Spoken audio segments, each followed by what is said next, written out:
I'm Christina Marassi, and this is day 3 of 30 Days of Genius.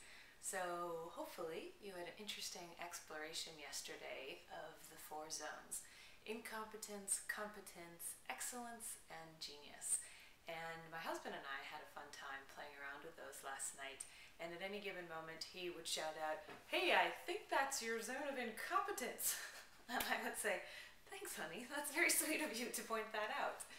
And then he also came up with an interesting discovery. There was a moment for him where he noticed he was in his zone of incompetence and simultaneously in his zone of genius.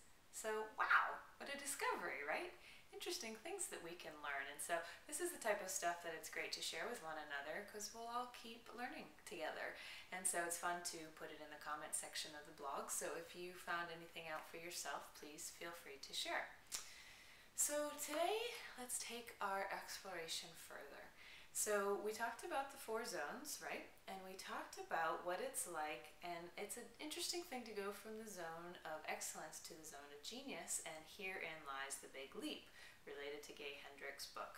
So oftentimes, we keep ourselves comfortable in our zone of excellence, and it's almost like we create buffers of a sort that keep us from going from here to here.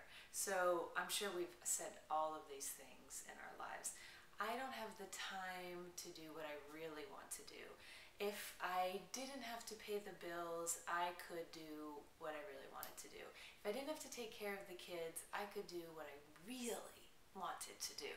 So you can see it's almost like we give these outside influences a lot of power over us.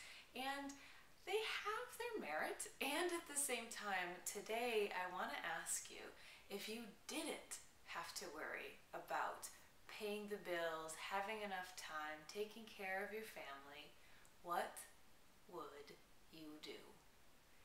Because our genius is going to be very closely tied to what we're passionate about. If you could wake up every day and for 24 hours a day, 7 days a week, do what you loved, what would that be? So, as I mentioned, sometimes we create these buffers for ourselves where we can't get to our zone of genius.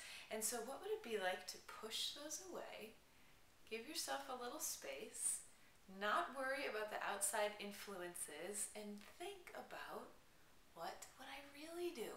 What do I love to do? What am I passionate about doing? So that's my inquiry and suggestion for you to check out for today, is to create a little space to tune into. Maybe it's daydreaming, maybe you create another ritual for yourself, but what would you do if you didn't have to worry about anything else? No fear, just passion and excitement. And in our genius, we're going to be in a place of exhilaration. So look around for that. And we'll continue to choo-choo down the genius train tomorrow and get a little bit deeper. Thanks for coming along for the ride, and I do love hearing from you, so please feel free to let me know what's going on, and take care.